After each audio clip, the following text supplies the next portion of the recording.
Margaret Whitfield leaned into her friend and whispered, "My son is so naive to marry this gold-digging nobody from trash family." She saw me listening and smiled with pure contempt. I smiled back, walked to the microphone, and said the words that would destroy her world forever. What happened next changed everything she thought she knew about power. If you're watching this, subscribe and let me know where you're watching from, because this story about putting entitled people in their place is one you'll want to share. But let me take you back 3 weeks so you understand exactly how we got to that microphone moment. 3 weeks before my daughter Clara's wedding, I met the Whitfields for the first time. I pulled up to their country club in my modest Honda, the same car I'd driven for 8 years. Not because I couldn't afford better, but because I'd learned long ago that showing your true hand too early is a rookie mistake. Margaret Whitfield greeted me at the entrance wearing a Chanel suit that cost more than most people's monthly salary. Her eyes swept over my simple black dress and sensible shoes,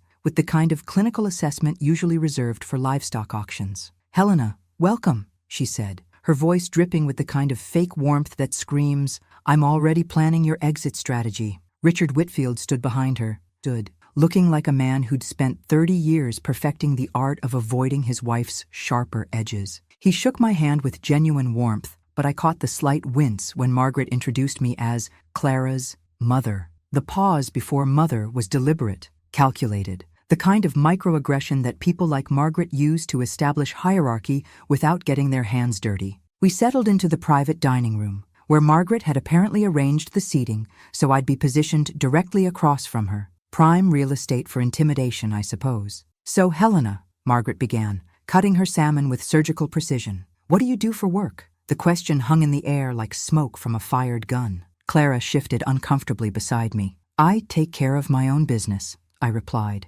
taking a sip of the ridiculously overpriced wine they'd ordered without asking my preference. Margaret's laugh was sharp enough to cut glass. "How entrepreneurial. And where did you go to school?" "Here and there." Margaret's smile faltered for just a fraction of a second. "Interesting." Richard cleared his throat. "Margaret, perhaps we should discuss the wedding arrangements." But Margaret was on a roll. "I just think it's wonderful when people from different backgrounds can come together. Really shows how far we've come as a society." Clara's face was turning red. My daughter had spent her whole life thinking we were just getting by, that her college fund came from my waitressing tips and careful saving. She had no idea that her struggling single mom owned more commercial real estate than most of the people in this room. "Different backgrounds can be so enriching," I agreed, watching Margaret's confidence grow. "You learn so much about people when they think they have the upper hand." Margaret smiled wider. "Exactly. James is such a generous soul, always wanting to help those less fortunate." The implication hit like a slap.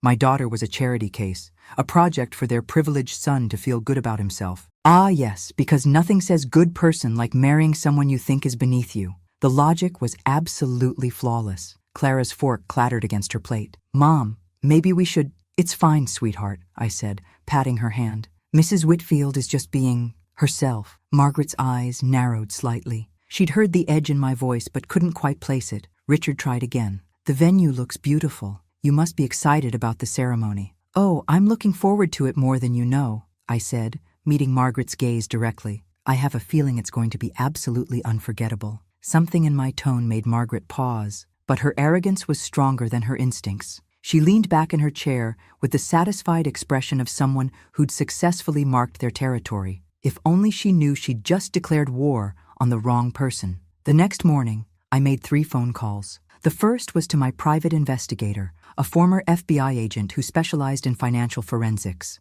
The second was to my attorney. The third was to Marcus Chen, my business partner and the closest thing to family I had besides Clara. "Margaret Whitfield thinks she's untouchable," I told Marcus over coffee in my penthouse office. "I need you to find out exactly how touchable she really is." Marcus grinned. He'd been with me since I bought my first apartment building 15 years ago, back when I was still pretending to be the struggling widow everyone expected me to be. "Already on it," he said, sliding a thick folder across my desk. "Whitfield Industries has been hemorrhaging money for 2 years. They're leveraged to their eyeballs, and Margaret's been using her social connections to keep the creditors at bay." I flipped through the financial statements, feeling that familiar rush I got when all the pieces started falling into place. Nothing quite like discovering your enemy has been digging their own grave while thinking they're building a penthouse. "They owe First National about $12 million, Marcus continued. The bank's been patient because of Richard's golf buddy relationship with the president, but that patience has limits.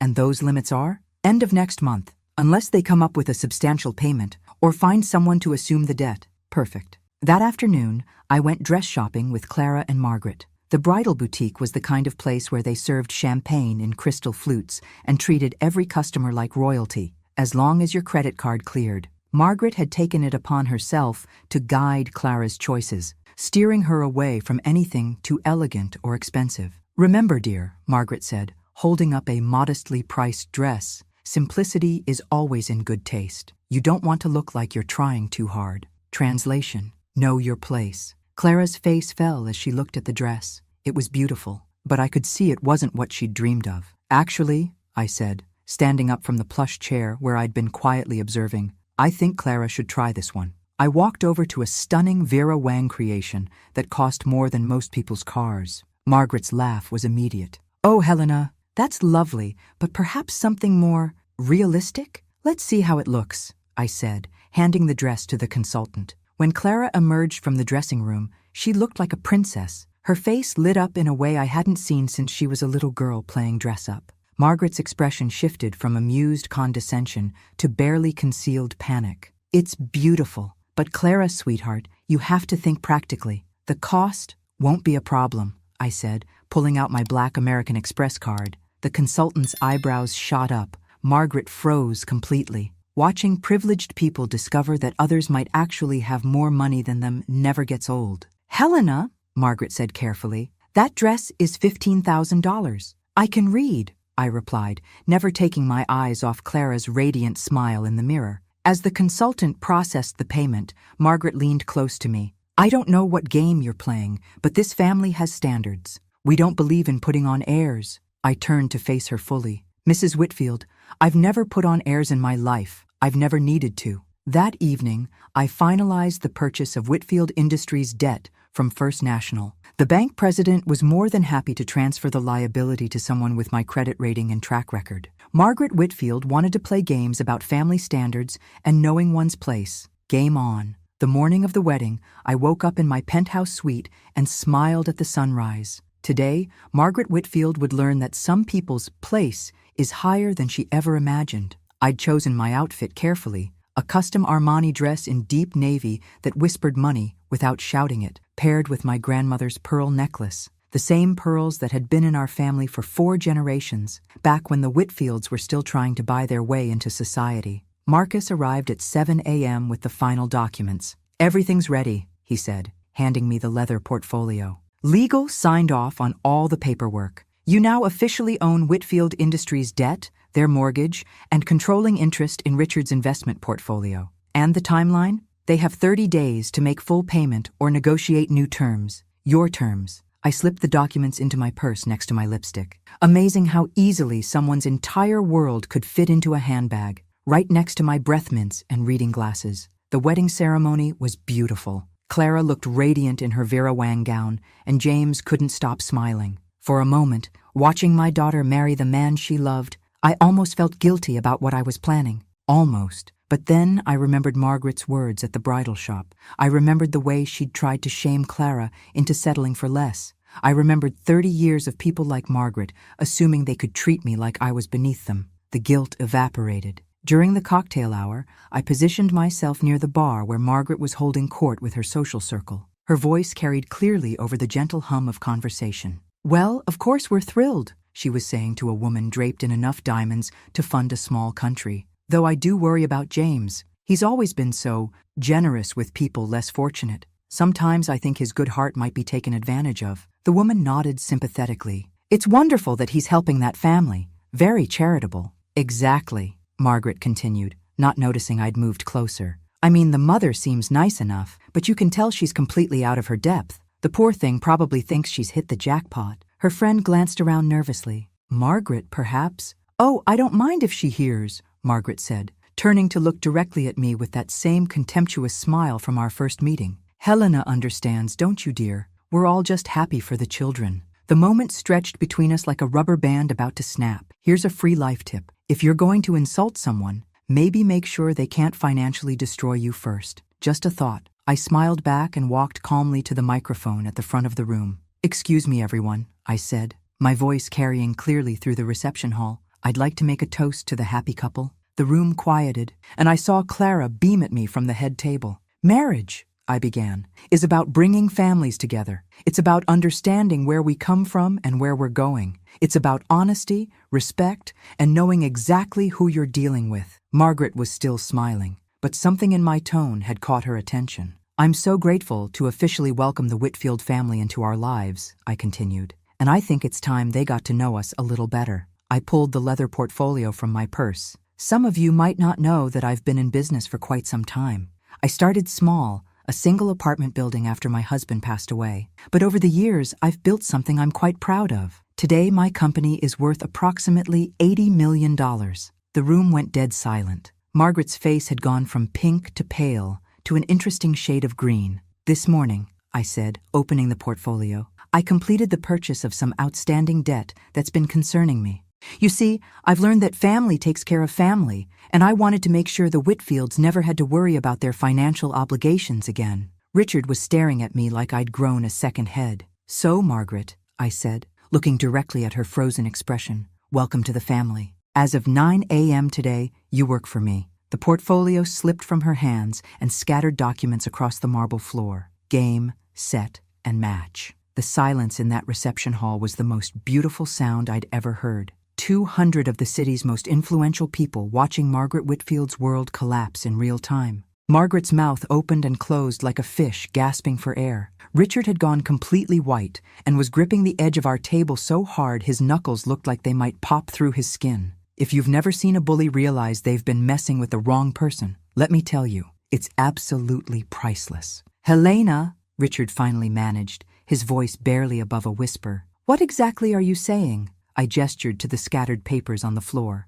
"I'm saying that as of this morning, I hold your company's debt, your home mortgage, and controlling interest in your investment portfolio. Every monthly payment you make from now on comes to me." Clara was staring at me with a mixture of shock and something that might have been admiration. James looked like he was trying to solve a complex math problem in his head. Margaret finally found her voice. This is some kind of joke. The kind of joke that cost me $14.7 million.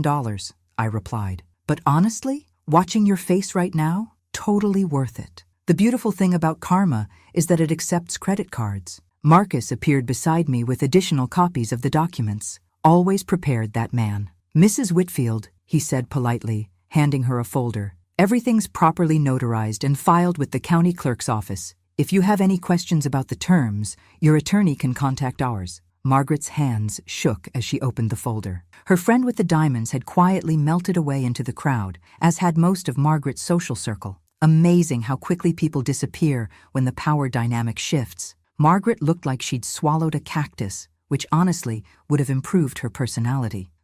But why?" Margaret stammered. "We barely know each other." I stepped closer to her, close enough that only she could hear my next words. "You called my daughter a charity case. You assumed I was beneath you. You tried to make her settle for less because you thought we couldn't afford better." My voice was calm, almost gentle. "I don't like people who underestimate me. Margaret, it never ends well for them." Richard was frantically scanning the documents. "Helena, surely we can work something out. There must be some arrangement." "Oh, there is," I said, turning back to address the room. "It's quite simple, actually. Treat my daughter with the respect she deserves, and we'll get along beautifully. Continue to act like she's not good enough for your family, and I'll exercise every legal right I now have as your primary creditor." James stood up abruptly. "Mom, Dad, is this true? Are you really in debt to Helena?" The look Richard gave his son was answer enough. Clara finally found her voice. "Mom, you've been rich this whole time?" "Comfortably so," I admitted.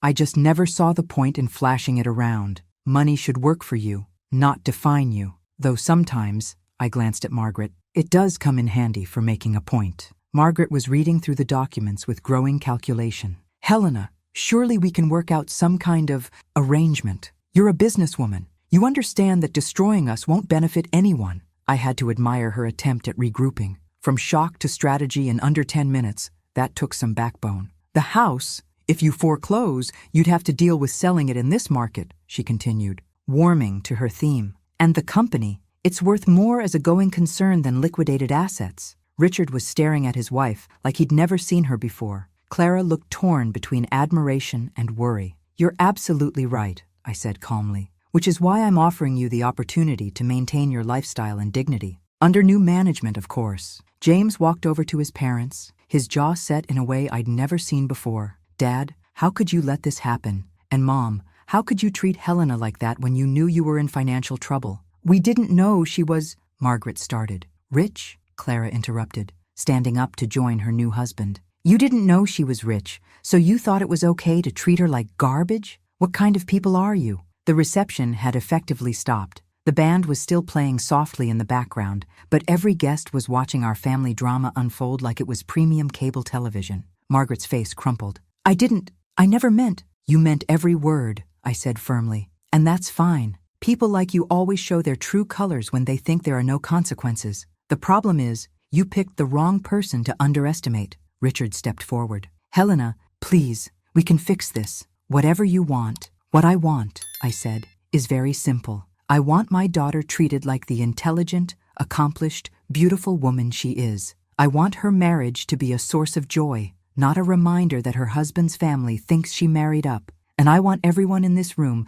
to understand that the only person who married up today was your son." The gasps from the crowd were audible this time. Margaret looked around at the faces staring at her and seemed to finally understand that her social standing had just shifted dramatically. "Now," I said, raising my champagne glass, "shall we finish celebrating my daughter's wedding? Because that's what we're here for, after all." The band picked up the tempo. Conversations slowly resumed, and Margaret Whitfield learned that sometimes the quiet ones are the most dangerous. The rest of the reception passed in a blur of congratulations and barely concealed whispers. Word travels fast in high society, and by the time Clara and James cut the cake, everyone knew that the humble mother of the bride had just become the most powerful person in the room. Margaret spent the remainder of the evening looking like she'd been hit by a truck. She smiled when people spoke to her, but I could see the calculations running behind her eyes. How much did people know? How much would they remember? How dramatically had her social standing just shifted?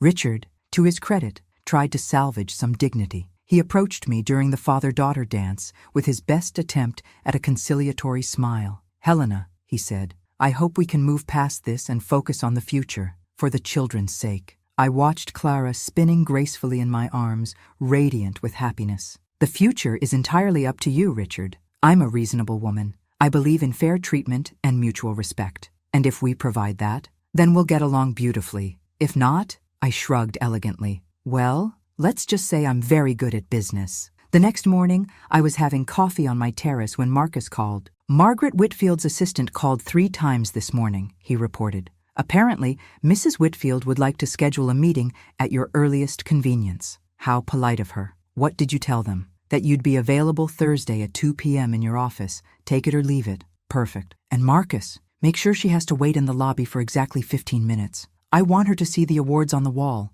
the magazine covers, the photos with governors and senators. I want her to understand exactly who she's been dealing with." Thursday arrived, and Margaret showed up 10 minutes early wearing a conservative black suit that screamed, "I'm trying to look serious and responsible." She spent those 15 minutes in my lobby, taking in the evidence of my success, and by the time my assistant escorted her to my office, she looked properly humbled. "Mrs. Whitfield," I said, not looking up from my desk immediately, "please, have a seat." She perched on the edge of the chair like she might need to run at any moment. "I suppose you're here to discuss terms," I continued, finally meeting her eyes. "Helena, I want to apologize. I was completely out of line at dinner, and at the wedding You revealed exactly who you are," I interrupted. "Don't apologize for being yourself, Margaret. It's much more useful when people show their true colors up front." She swallowed hard. "What do you want from us?" "I want you to understand something very clearly. Your son married my daughter because he loves her, not because he's being charitable, not because he's helping someone less fortunate, because he fell in love with an extraordinary woman who happens to be my child." Margaret nodded quickly. "Of course, yes, I see that now. Do you? Because here's what's going to happen. You're going to treat Clara with the same respect you'd show any other member of your family. You're going to include her in family decisions. You're going to stop making comments about her background, her clothes, her car, or anything else that suggests she doesn't belong." "I understand. I'm not finished." I leaned back in my chair. "You're also going to learn to work with me. Your company needs an influx of capital and better management. I can provide both. We can either do this as partners, or I can simply foreclose and you can find new careers. Margaret's face went pale again. Partners? I'm offering you a chance to maintain some dignity and control. Your husband has good instincts, but poor execution. Your company has potential, but lacks direction. I can fix both problems, but only if you can check your ego at the door.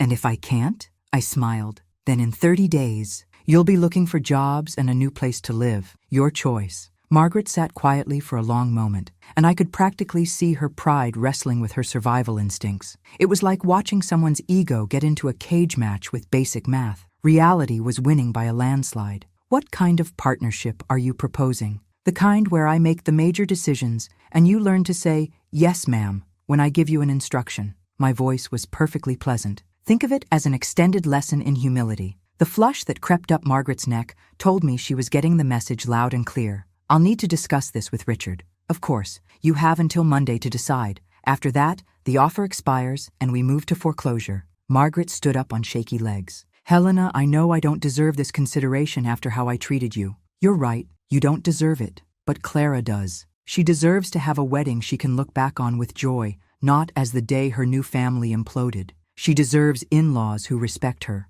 And she deserves a mother who protects her from people who think they're better than she is. Margaret's eyes filled with tears. I understand. I hope you do. Because this is your only warning, Margaret. Cross me again, and there won't be a third chance. After she left, I poured myself another cup of coffee and looked out at the city skyline. Sometimes being underestimated was the greatest gift people could give you. It made the victory so much sweeter. Monday morning arrived with a phone call from Richard at exactly 9 a.m. "We accept your terms," he said without preamble. Margaret and I discussed it over the weekend, and we're prepared to move forward as partners. "How gracious of you to accept my generous offer," I replied, not bothering to hide my amusement. "I'll have Marcus draw up the partnership agreements. We'll start with a full audit of your company's operations." Helena, about Margaret, she's struggling with this situation. She's not used to taking direction. Then she'll learn, or she'll find herself looking for a new situation. I'm running a business,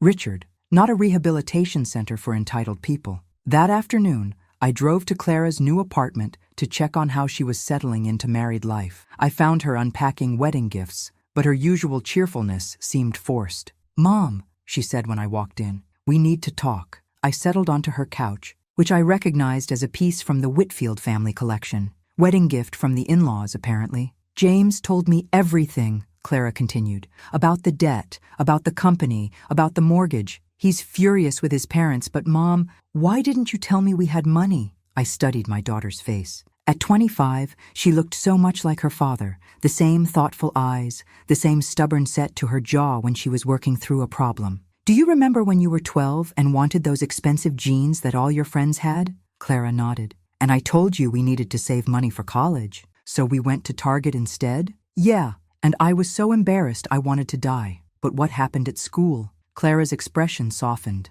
"Katie Morrison made fun of my jeans, called them cheap knockoffs. But instead of being embarrassed, I got angry and told her that having expensive clothes didn't make her a better person. And I realized I was right. The kids who liked me didn't care what brand my jeans were. And the ones who did, well, their opinions didn't matter." I smiled. "I wanted you to grow up understanding your own worth, not depending on material things for confidence. I wanted you to choose friends who cared about who you are, not what you have." "But Mom, we could have lived differently. Would you have been happier? Would you have worked as hard in school if you'd known college was already paid for? Would you have developed the same strength of character if you'd never faced any challenges?" Clara was quiet for a moment.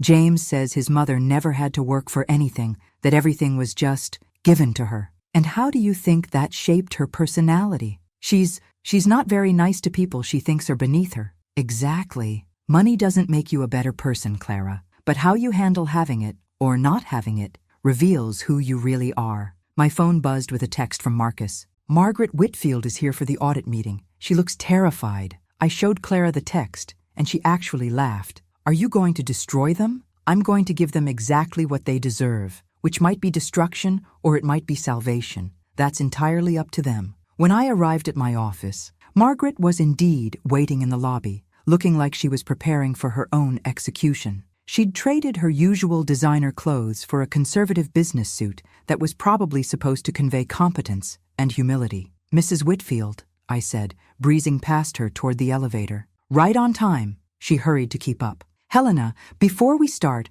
I wanted to say again how sorry I am about actions, not apologies," I interrupted as the elevator doors closed. "Show me you've learned something instead of telling me." The audit was brutal. 3 hours of going through their books line by line, examining every contract, every decision, every financial misstep of the past 5 years. Richard had been making decent strategic choices, but horrible tactical ones. Margaret had been treating the company like her personal piggy bank, using corporate credit for everything from her hair appointments to her charity lunch expenses. "This," I said, pointing to a line item for $50,000 in consulting fees paid to Margaret's sister. What exactly was she consulting on? Margaret squirmed. She helped with some decorating decisions for the office. $50,000 for decorating advice? She has very good taste. I looked at her for a long moment. "Margaret, when I ask you a question about this company's finances, I expect an honest answer, not creative storytelling. Try again." Margaret's face went red. "She didn't actually do any consulting. I was helping her through a difficult divorce. So you stole $50,000 from your company to give your sister a divorce settlement. I wouldn't call it stealing. What would you call it?" The silence stretched uncomfortably. "I made a mistake," Margaret finally admitted. "You made a choice, and now we're going to fix it. All of it." By the end of the meeting, I had a complete picture of just how badly they'd mismanaged their business. But I also had something else, a clear understanding that Richard had potential, and Margaret had just been making decisions based on ego rather than logic. "Here's what's going to happen," I announced. "Richard, you'll focus on client relationships and strategy. That's where your strengths are. Margaret, you'll handle administrative operations under my direct supervision. Every expense over $50 gets approved by me personally." Margaret's jaw dropped. "You want me to ask permission for office supplies? I want you to learn the value of $1 and the cost of accountability. Consider it part of your education." Richard tried to intervene. "Helena, perhaps that's a bit..." "Richard," I said calmly, "your wife spent $50,000 company dollars on her sister's divorce without telling you. She's charged $3,000 worth of personal spa treatments to corporate accounts. She bought a $15,000 handbag and called it a business meeting expense. Did you know about any of this?" Richard's face went white as he looked at Margaret. "Is this true?" Margaret couldn't meet his eyes. "So," I continued, "Margaret is going to learn to manage money responsibly, or she's going to find herself learning about unemployment benefits. Your choice, Margaret." For the first time since I'd met her, Margaret Whitfield looked genuinely ashamed. It was a good look on her. Margaret's re-education began immediately. The next morning, she arrived at my office at exactly 8 a.m., 15 minutes early, I noted with approval, carrying a legal pad and wearing an expression of grim determination. "I brought the receipts you requested," she said, placing a thick folder on my desk. "Every personal expense I've charged to the company over the past 2 years." I flipped through the pages, raising an eyebrow at some of the more creative interpretations of business expenses. A weekend spa retreat in Napa Valley. Business purpose? I was networking with other business wives. $500 at a luxury dog grooming salon. Margaret's face reddened. Princess needed to look presentable for the charity fundraiser photos. "Princess is your dog?" "Yes." I made a note on my pad. "Total amount of personal expenses inappropriately charged to corporate accounts. $127,000 over 2 years. You'll be paying this back at $2,000 per month until it's resolved." Margaret looked like she might faint. "I don't have that kind of money." "Then you'll get a job. I hear retail establishments are always looking for sales associates. Should be perfect for someone with your people skills." The look of horror on Margaret's face was almost comical. "Or," I continued, "you can earn it back by proving you're actually capable of contributing to this company's success. Your choice." Over the next 2 weeks, I watched Margaret Whitfield get her first real taste of accountability. Every expense report crossed my desk. Every decision required my approval. Every mistake got documented and discussed. The woman who had spent decades treating service staff like they were invisible suddenly found herself in their position, having to ask permission for everything and justify every request. There's something beautifully poetic about watching someone experience the exact treatment they used to dish out. Karma really does have impeccable timing. But something interesting began to happen. Once Margaret realized I wasn't going to fire her for small mistakes, she started asking better questions. Instead of trying to hide her confusion about business operations, she began actually learning. Turns out, when you remove someone's safety net of entitlement, they either learn to fly or discover they've been a dead weight all along. "Helena," she said during our second week of working together, "I don't understand why we're not charging the Johnson account for the consultation time. They've taken up 40 hours of Richard's time and only paid for 20. Good observation. What would you suggest? That we bill them for the additional hours? And if they refuse to pay?" Margaret thought for a moment. "Then we need to decide if their business is worth the unbilled hours, or if we should refer them to a competitor." I made an approving note. "Exactly. Draft a memo to Richard outlining your recommendation." But not everyone was adjusting well to the new family dynamic. That Friday, I got a call from Clara. "Mom, we need to talk, in person." I found her and James in their apartment, both looking serious. "Margaret's been making calls," James said without preamble. "She contacted 3 of our biggest clients, suggesting they might want to reconsider their relationship with our firm given the recent changes in ownership." I felt a slow smile spread across my face. Finally, some backbone from Margaret. This was going to be fun. Adorable. She thought 3 phone calls could undo a hostile takeover. Someone clearly never learned how business actually works. "She's also been telling her social circle that you ambushed the family and that she's considering legal action," Clara added. "She's trying to turn public opinion against you." "Smart strategy," I admitted. "Attack my reputation before I can consolidate control." "I'm almost impressed." James looked confused. "You're not angry?" "Angry. I'm delighted. This is the first intelligent thing Margaret has done since I met her. Much more interesting than just rolling over and accepting defeat." I looked at my son-in-law, this young man who genuinely loved my daughter and was trying to navigate between his wife and his family's dignity. "James, your mother is finally showing some fight. That's the first sign of real character I've seen from her." "But she's trying to damage your business," Clara protested, "and failing spectacularly. I've already spoken to all 3 clients. They're more interested in working with someone who has actual financial backing than someone spreading gossip." I poured myself tea from Clara's kettle. "Besides, Margaret just gave me valuable information about her mindset. She still thinks this is about social status and reputation. Watching someone try to fight a financial war with social media tactics is like watching someone bring a butter knife to a gunfight, isn't it?" James asked. "For her, yes. For me, this was always about respect. And now Margaret is showing me she's capable of strategic thinking instead of just passive aggression.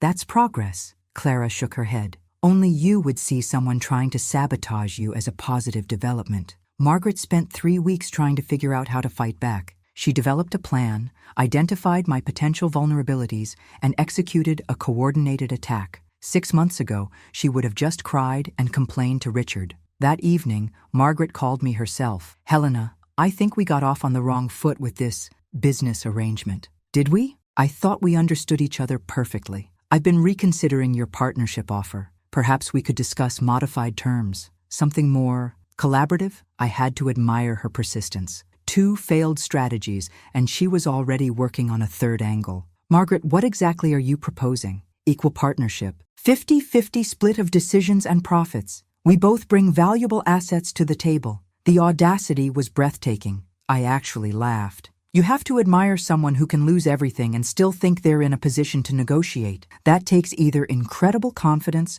or complete delusion. "Margaret, 3 days ago you tried to sabotage my relationships with my own clients. Now you want equal partnership?" "I was testing your business acumen, making sure you could handle pressure." "How thoughtful of you. Testing the person who holds your mortgage and your husband's livelihood." I let the silence stretch. "Here's my counteroffer. You can continue working under my supervision and learn to run a business properly, or I can foreclose on Monday. Your choice." The silence was so thick, you could have cut it with a bankruptcy notice. "Helena, the original terms stand, Margaret. The only thing that's changed is that now I know you're capable of strategic thinking. Use it wisely. Sometimes, the best way to break someone's pride is to let them exhaust all their options first." Thanksgiving arrived with the kind of autumn weather that makes you believe in fresh starts. Clara and James were hosting at their apartment, and for the first time since the wedding, both families would be sitting around the same table. I arrived early to help with preparations, finding Clara in the kitchen looking stressed. "What if this is a disaster?" she asked, chopping vegetables with more force than necessary. What if Margaret says something awful? What if you two start fighting? What if you take a deep breath and remember that you're a married woman hosting her first family dinner? I suggested, taking the knife away before she injured herself. This is your house, your rules. Anyone who can't behave like a civilized adult can leave. Margaret and Richard arrived precisely on time, bearing flowers and what appeared to be genuine nervousness. Margaret had traded her usual power suits for a simple dress that was elegant without being showy. "Clara, dear," Margaret said, presenting the flowers, "thank you for hosting. The apartment looks beautiful." I watched carefully, but the compliment seemed sincere. Dinner conversation was fascinating to watch. Clara expertly guided discussions that highlighted her guests' achievements without making them sound boastful, while simultaneously exposing the shallowness of Margaret's usual social metrics. When Margaret mentioned her charity work, Dr. Williams shared stories about actual systemic change. When Margaret tried to steer toward designer topics, Maria talked about her innovative business strategies. When Margaret brought up exclusive social events, Janet discussed her mentorship programs for underprivileged entrepreneurs. I caught Clara's eye across the table and saw her slight wink. My daughter was systematically deconstructing Margaret's worldview without raising her voice or making a single direct criticism. Watching someone get educated by people they would have previously dismissed as beneath them is pure poetry in motion. "Margaret," Clara said during dessert, "I was thinking about what you said last week about wanting to contribute more meaningfully to the business. Maria's been looking for an experienced project manager for her new community development initiative." Margaret's fork paused. "Community development? Affordable housing construction," Maria explained. "We're building homes for families who've been priced out of the market. It's challenging work, lots of bureaucracy, community relations, budget management, but incredibly rewarding." "It sounds," Margaret searched for words, "very hands-on." "Absolutely. No delegating to assistants or hiding behind a desk. You'd be working directly with families, contractors, city planners." Maria's enthusiasm was genuine. "Clara mentioned you have experience with project coordination." I watched Margaret's face carefully. This was Clara's masterstroke, offering Margaret a chance to prove herself in an environment where her old attitudes would be immediately exposed and corrected. The look on Margaret's face was priceless, like someone had just offered her a chance to vacation in a maximum security prison. I'd need to learn quite a bit," Margaret admitted. "We all did," Janet added. "The difference between managing people and actually leading them is something you can only learn by doing." As the evening wound down and the guests departed, Margaret lingered in the kitchen while Richard waited by the door. "Clara," she said quietly, "that was illuminating. I hoped it would be. Your friends are impressive women. They're women who've built their own success instead of inheriting it," Clara replied matter-of-factly. "I thought you might find their perspectives interesting." Margaret nodded slowly. "I believe I understand what you were showing me tonight." "What's that?" "That there's a difference between having wealth and having worth, and that the people I've been trying to impress might not be worth impressing." Clara smiled. "That's up to you to decide, Margaret. But I thought you should know what real achievement looks like." After they left, Clara and I cleaned up in comfortable silence. "That was masterfully done," I finally said. "I learned from the best," Clara replied. "Sometimes the most effective lesson is showing someone what they could become instead of just criticizing what they are." My daughter had definitely inherited more than just my money. She'd inherited my talent for turning someone's world upside down and making them thank you for it. Christmas morning brought an unexpected delivery to my penthouse, a handwritten card from Margaret attached to a small wrapped box. "Helena," the card read, "I wanted you to have this. It belonged to my grandmother, and she always said it should go to the strongest woman in the family. I think we both know who that is now. Thank you for saving us from ourselves. Margaret." Inside the box was an antique pearl brooch, clearly worth a small fortune and obviously a family heirloom. I was still staring at it when Clara called. "Mom, did you get Margaret's gift?" "Just opened it. This is significant." "She gave me Grandmother Whitfield's silver tea service," Clara said. "James nearly cried. He said she's never given anyone family pieces before." "How are things with them generally?" "Honestly, better than I ever expected. Margaret asks about my writing, actually listens to my answers, and she's been taking me to lunch once a week. No agenda, no lectures about proper behavior. We just talk." This was more progress than I'd dared hope for. That afternoon, I arrived at Clara and James's apartment for Christmas dinner to find an interesting scene. Margaret was in the kitchen wearing an apron, actually cooking, while Richard and James watched a football game. The dynamic was completely different from our first family gathering. "Helena," Margaret called when she saw me. "Perfect timing. I'm attempting your mother's stuffing recipe that Clara shared with me." "My mother's recipe?" "Clara, I never gave you that recipe." Clara grinned. "I may have embellished a bit, but Margaret really wanted to make something special, and she's been so nervous about today." I found Margaret in the kitchen, flour in her hair and a look of intense concentration on her face. "How's it going?" "I've never actually cooked a full meal before," she admitted. "We always had staff or catered or went to restaurants, but I wanted to do this myself." "Why?" Margaret paused in her stirring. "Because family meals should be made with care, not just ordered like a business transaction. Because Clara deserves to be treated like family, not like a guest we're trying to impress." The transformation continued to amaze me. Dinner was delicious despite Margaret's fears. More importantly, the conversation flowed naturally. No one was walking on eggshells, no one was putting on airs, and Margaret treated the waitstaff at the nearby restaurant where we got dessert with genuine courtesy.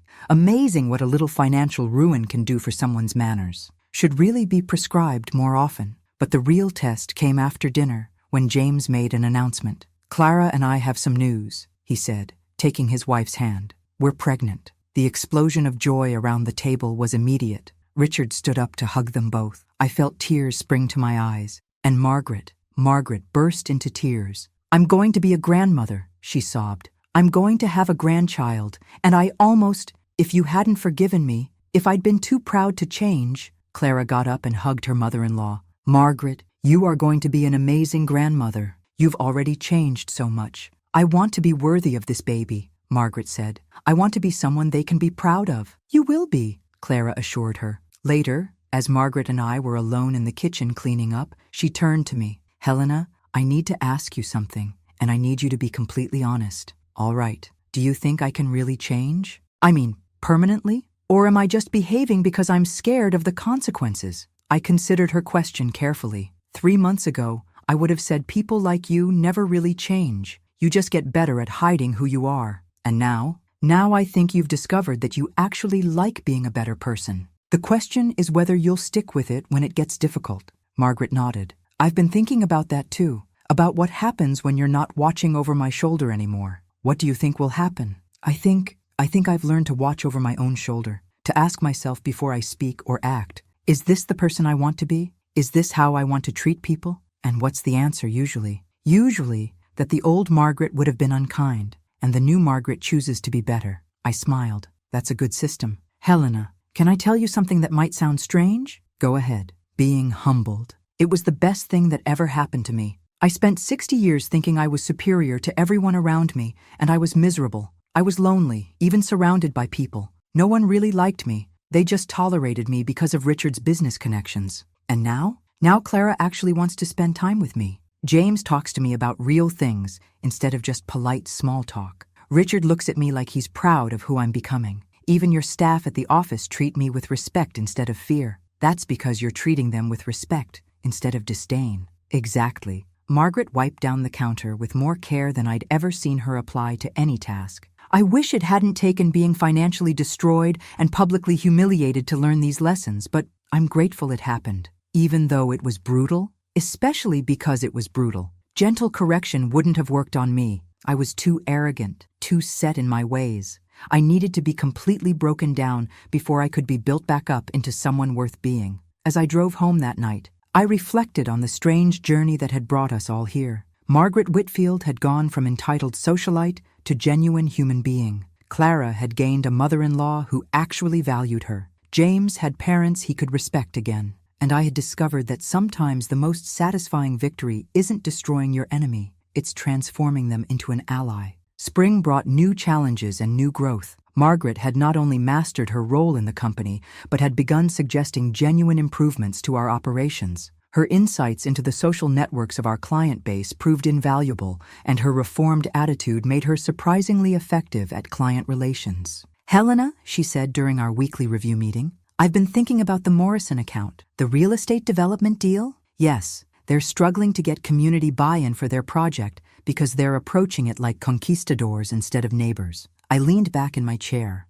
"Explain." "They're offering the community a take-it-or-leave-it proposal instead of asking what the community actually needs. If we helped them restructure their approach, community meetings, local hiring commitments, shared profit arrangements, they'd get better results, and we'd cement their loyalty. It was a sophisticated analysis that showed genuine understanding of both business strategy and human psychology. Put together a proposal, I said. If Morrison accepts it, you'll handle the community outreach personally. Margaret's face lit up. Really? Really. But Margaret, this is a significant responsibility. If you mishandle it, I won't, she said firmly. I promise you, I won't let you down. The Morrison project became Margaret's chance to prove herself completely. I watched from a distance as she organized community meetings, listened to concerns with genuine attention, and worked tirelessly to find solutions that benefited everyone involved. The woman who had once dismissed people based on their zip codes was now spending her evenings in community centers, learning about the real needs of working families. If someone had told me a year ago that Margaret Whitfield would voluntarily attend community budget meetings, I'd have recommended immediate psychiatric evaluation. Yet here we were. How did the meeting go last night? I asked after her third community session. Eye-opening, Margaret admitted. I spent an hour talking to Maria Santos about her concerns for her children's safety near the construction site. 6 months ago, I would have dismissed her worries as an obstacle to overcome.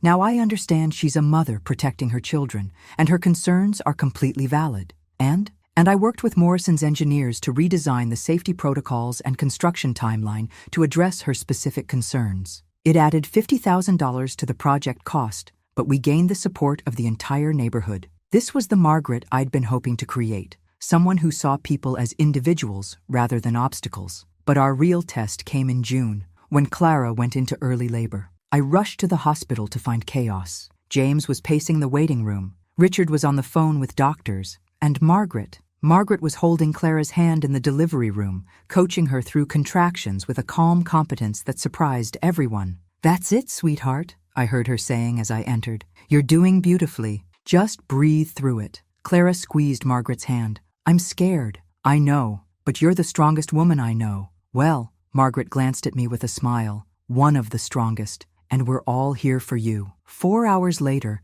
Emma Catherine Whitfield made her entrance into the world, and I watched Margaret Whitfield completely melt. "She's perfect," Margaret whispered, tears streaming down her face as she held her granddaughter for the first time. "Clara, she's absolutely perfect." "Do you want to hold her, Helena?" Clara asked. I took my granddaughter in my arms, this tiny person who represented the future of our complicated, rebuilt family. "Hello, little one," I whispered. "You have no idea how many people fought to make sure you'd be born into a family that knows how to love properly." Margaret overheard and laughed through her tears. That's one way to put it. Over the next few weeks, I watched Margaret throw herself into grandmother duties with the same intensity she'd once applied to social climbing. She researched car seats with the thoroughness of a federal safety inspector. She baby-proofed their house like she was preparing for a presidential visit. She read every parenting book published in the last decade. Watching a former socialite become a helicopter grandmother is like watching someone discover they actually have a heart.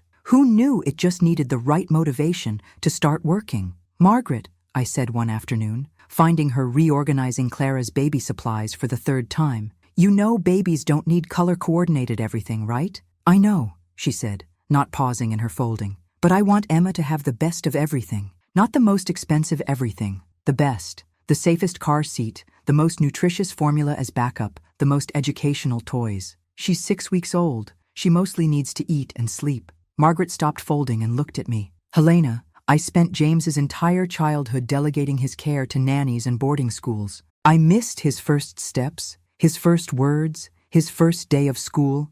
I thought money could replace presence. And now? Now I understand that presence is the only gift that actually matters. I want to be here for Emma in ways I never was for James." It was another piece of the puzzle falling into place. But Margaret's real graduation moment came when Clara asked her to host a baby shower. "I want you to plan it," Clara said. "Something elegant but not intimidating. I want my friends to feel welcome, not like they're being judged." I watched Margaret's face carefully. This was a test of everything she'd learned about treating people with respect, regardless of their background. The shower was perfect. Margaret had chosen a beautiful but understated venue, planned activities that were fun without being precious, and created an atmosphere where Clara's college friends felt just as comfortable as the Whitfield family's social circle. Most importantly, I watched Margaret genuinely connect with people she would have dismissed a year earlier. She spent 20 minutes talking to Clara's friend Jenny about her job as a social worker,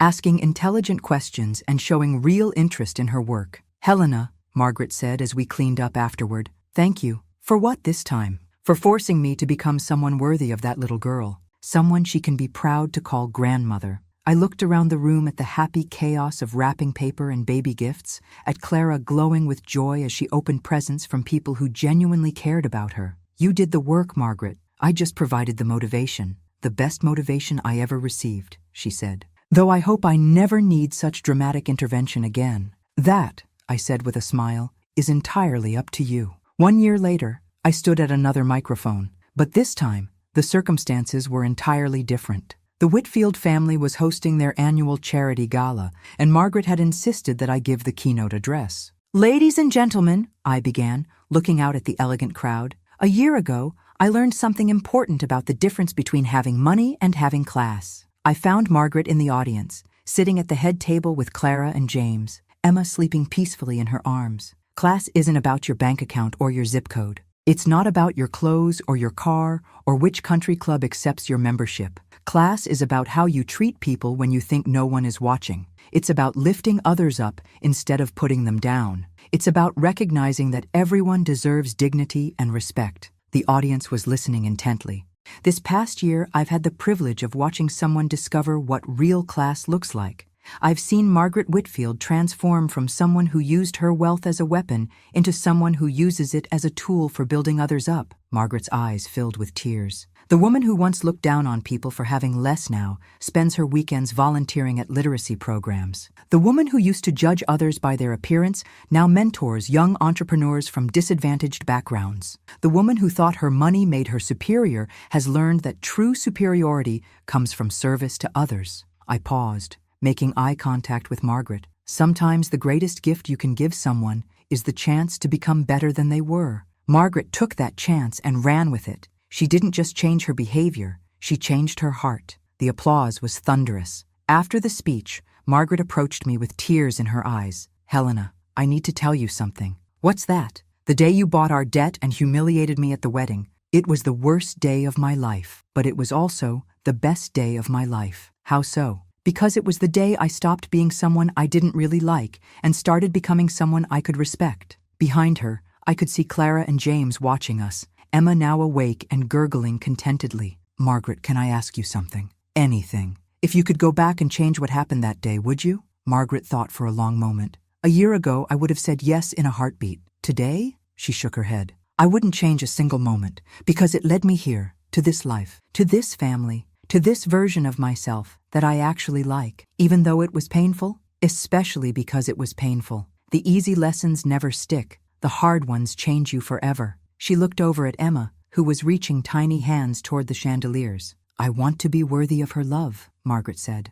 "I want to be the kind of grandmother she can look up to, not the kind she has to make excuses for." "You already are, thanks to you. Thanks to you doing the work." As the evening wound down, I found myself on the balcony overlooking the city, a glass of champagne in my hand, and a sense of satisfaction I'd never experienced before. Clara joined me, Emma in her arms. "Mom, what you said tonight about Margaret, did you really mean it?" "Every word. She's become like a second mother to me," Clara said. "I never expected that. The best outcomes are often the ones we never see coming." Emma made a soft cooing sound, and I reached out to stroke her tiny cheek. "What do you think, little one?" I asked her. "Do you approve of your complicated family?" Emma responded by grabbing my finger and holding on tight. "I think that's a yes," Clara laughed. James appeared in the doorway. "There you are. Mom's looking for you, Helena. She wants to discuss the expansion plans for the community center project." I smiled. Margaret had proposed using part of the company's profits to build a community center in an underserved neighborhood. It was exactly the kind of project the old Margaret would have opposed as not profitable enough. "Tell her I'll be right there." As Clara and James headed inside, I took one last look at the city skyline. A year ago, I'd been content to hide my success, to let people underestimate me. Now I was actively using my resources to reshape lives and communities. Margaret had learned that true power comes from building others up, not tearing them down. But in teaching her that lesson, I'd learned something too. Sometimes the most satisfying victory isn't defeating your enemy, it's turning them into your greatest ally. Turns out the best revenge isn't destroying someone's life, it's teaching them how to build a life actually worth living. I raised my champagne glass to the city lights. To family, I said aloud. The one you're born into, and the one you choose to build. Inside, I could hear Margaret's laughter as she played with Emma, Richard discussing business strategy with James, and Clara planning her next writing project. It was the sound of a family that had learned to value what really mattered, and it was the sweetest victory of all. Thanks for listening. Don't forget to subscribe and feel free to share your story in the comments. Your voice matters.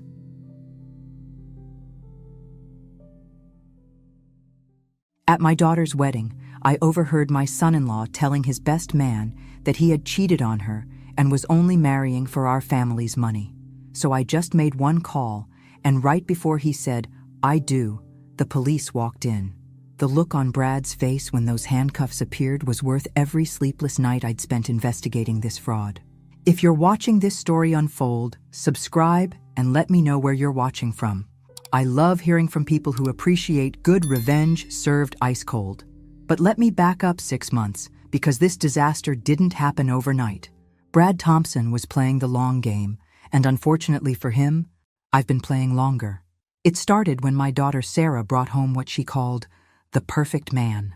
I'm 55 years old, and when something seems too perfect, it usually is.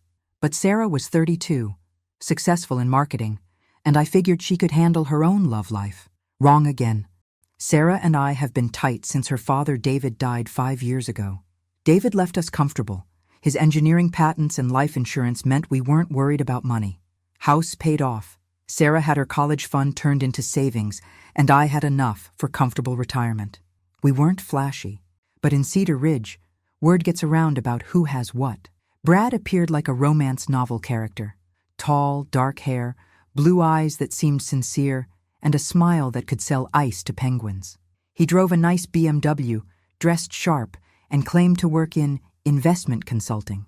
Fancy talk for I help rich people shuffle money around. First Sunday dinner, I watched him work my dining room like a politician at a town hall, complimented my pot roast, asked intelligent questions about David's engineering work, showed perfect interest in family photos. He brought expensive flowers from downtown, not gas station carnations. "Mrs. Harrison," he said, taking my hand with both of his in that practiced way that immediately triggered my bullshit detector. "Sarah's told me so much about you. I can see where she gets her strength and grace." Grace. If he only knew my idea of grace was not telling him what I really thought of his oversized charm offensive. But Sarah was glowing, absolutely radiant in a way I hadn't seen since before David died. She hung on Brad's every word, laughed at jokes that weren't funny, and kept shooting me hopeful looks that screamed, "Please like him, Mom." So I smiled and played charmed future mother-in-law, because that's what moms do. We bite our tongues and hope our instincts are wrong. After dinner, while Sarah got dessert, Brad settled in David's chair like he owned it and started casual questions about our financial situation. How was I managing as a widow? Did Sarah help with expenses? Had we made investment decisions lately? Red flags were multiplying like rabbits, but I kept my voice sweet and answers vague. "We're managing fine, thank you." "I'm sure you are," he said with that practiced smile.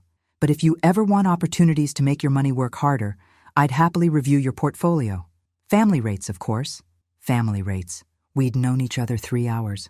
When Sarah returned with my famous apple pie, Brad transformed back into devoted boyfriend. The man was a chameleon, and I suspected we weren't seeing his true colors. After they left, I stood washing dishes and trying to identify what bothered me about Brad Thompson. On paper, he was everything a mother wants for her daughter. Polite, charming, crazy about Sarah, financially stable, but I trust my instincts, and they were screaming that Brad Thompson was performing, not being himself. The question was, what was he hiding? As I dried the last plate, I decided to pay closer attention to Mr. Perfect. In my experience, men who seem too good to be true usually are. 6 months later, I'd be sitting in church listening to that charming man confess my daughter meant nothing more than a paycheck. Second dinner, Brad brought wine that cost more than my weekly groceries. Not complaining about good wine, but another puzzle piece that didn't fit his supposed income level. "This is lovely, Brad," I said, examining the Bordeaux that was probably older than Sarah. "Special occasion?" "Every dinner with your family is special, Mrs. Harrison," he replied smoothly. Politicians answer. "Sounds nice," says nothing. Sarah beamed like he'd recited Shakespeare. My daughter, who has a marketing master's and can spot sales pitches from orbit, was completely buying whatever Brad was selling. Love makes you stupid. During dinner, Brad shared work stories about helping high-net-worth individuals manage portfolios. He dropped investment firm names and mentioned clients with multiple homes and luxury cars. Sounded impressive and completely vague. "So who exactly employs you?" I asked, cutting through the charm. "I'm independent," he said smoothly. "Gives me flexibility to focus on individual client needs." Translation: he didn't work for anyone legitimate, and there was no way to verify his stories. But Sarah nodded like he'd explained quantum physics. While they admired my roses outside, I did what any sensible mother does: Googled him. Brad Thompson Investment Consulting returned millions of results, none matching our Brad. Added Cedar Ridge, got nothing. No business license, no professional certifications, no LinkedIn matching his description. For someone supposedly working with wealthy clients, Brad Thompson had remarkably little online presence, either very professional or very suspicious. When they returned, I was innocently sipping tea in my living room. "Mom," Sarah said, settling beside Brad with that particular glow, meaning news. "Brad and I think it's time for me to change my investment strategy." My tea paused mid-sip. "What changes?" Brad leaned forward with earnest concern. "Sarah mentioned she's keeping her inheritance in traditional savings. With inflation and market volatility, she's losing money yearly." Not wrong. But something about his delivery triggered my mother radar. "I'm assembling a conservative portfolio," Brad continued.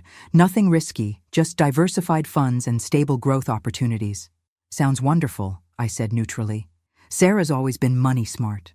What I thought, why is my daughter's 6-week boyfriend suddenly managing her finances? What I said, "I'm sure you'll make good decisions, honey. Because here's motherhood truth. Sometimes you must let adult children make their own mistakes, even when you see disaster approaching." Over following months, Brad became a fixture. Every family dinner, holiday celebration, community event Sarah attended. Charming to neighbors, helpful around the house, devoted to Sarah, surface-perfect boyfriend. But I noticed things. Casual questions about our finances, interest in David's inheritance details, Sarah's trust fund, our major purchases. Framed as concern, felt like reconnaissance. Then inconsistencies. Brad claimed Connecticut upbringing, but didn't know basic state facts any native would. Said Yale graduate, but couldn't name his freshman dorm. Mentioned wealthy background, but had working-class tells no polish could hide. I started mental lists of Brad's stories, checking consistency. They weren't. But Sarah was happier than since David died. Sleeping better, laughing more, discussing future plans. If Brad made her that happy, was I playing suspicious mother-in-law based on feelings? Answer: absolutely. Those feelings were about to prove very accurate. 6 months in, Sarah announced they were moving together. Brad found a great deal on a house across town. Rental supposedly perfect for testing domestic life. "Beautiful place, Mom," Sarah gushed, showing phone pictures. "Brad knows the landlord, so we're getting way below market rate." Looking at clearly expensive home photos, I wondered how Brad secured such a deal. But I smiled and said I was happy. That night, alone for the first time in months without Sarah and Brad's laughter-filling rooms, I decided to discover exactly who Brad Thompson really was. My daughter might be love-blinded, but I wasn't.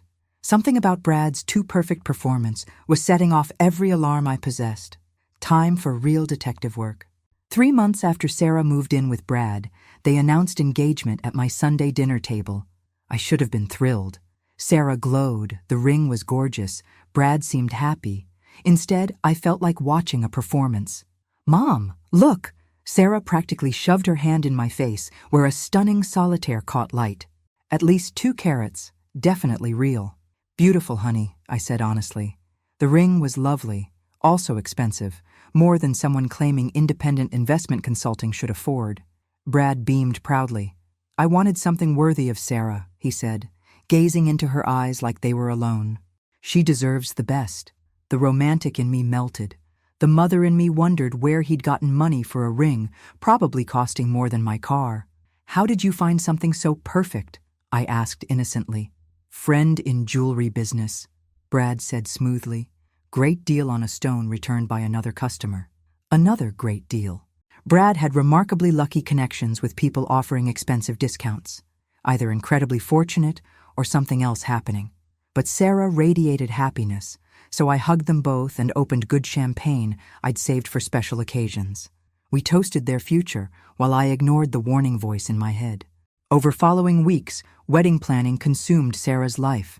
She approached details with marketing campaign intensity, creating spreadsheets for everything from flowers to seating charts. Brad was the perfect, supportive fiancé, agreeing with choices and suggesting helpful vendors offering deals. Brad knows someone doing catering for half price, Sarah told me excitedly during planning sessions. And his friend gets wholesale flowers. I started thinking Brad Thompson knew many people willing to work below market rates, either incredibly well connected or incredibly good at finding people participating in something shady. Meanwhile, I'd hired a private investigator, Patricia from my book club. Patricia had been discreet about researching Brad's background, and her findings were interesting. No record of Brad Thompson attending Yale, no Connecticut upbringing records, no business license for his investment firm. Credit history only went back 3 years. Employment history suspiciously vague. Most interesting, a Bradford Thompson had been arrested in Nevada 2 years ago for investment fraud. Same age, similar description, but charges dropped when victims suddenly refused testifying. Patricia couldn't prove same person, but the coincidence troubled me. Unfortunately, coincidences aren't proof, and I couldn't present Sarah with maybe it's him mugshots, expecting wedding cancellation. I needed more evidence, so I decided paying closer attention to Brad's behavior to discover more. What I discovered, Brad Thompson was excellent at asking right questions. During family dinners, he'd casually steer conversations toward our finances. How much were David's patents worth? Had I considered refinancing for low rates? Was Sarah maximizing retirement contributions? He framed everything as helpful concern, but I noticed he was building comprehensive pictures of our family assets, particularly interested in Sarah's inheritance. You know, he said one evening while Sarah used the bathroom. Sarah mentioned she's been conservative with investments. With the wedding coming and our future ahead, maybe time for more aggressive portfolio management. Aggressive how? I asked conversationally. I'm developing a real estate investment opportunity. Nothing risky, just commercial property likely to appreciate significantly over coming years. Sarah could get in early. Sounds complicated, I said. Sarah prefers simple investments. That's exactly the problem, Brad said earnestly. Simple investments don't build real wealth. Sarah's smart, but she's played too safe. With proper guidance, her inheritance could double in 5 years. Or disappear entirely, I thought. But I said, I'm sure you'll figure out what's best. Wedding was set for June, giving me 3 months to determine what Brad Thompson was really planning. 3 months to decide whether I was paranoid or my instincts were trying to save my daughter from life's biggest mistake. Here's what 55 years taught me.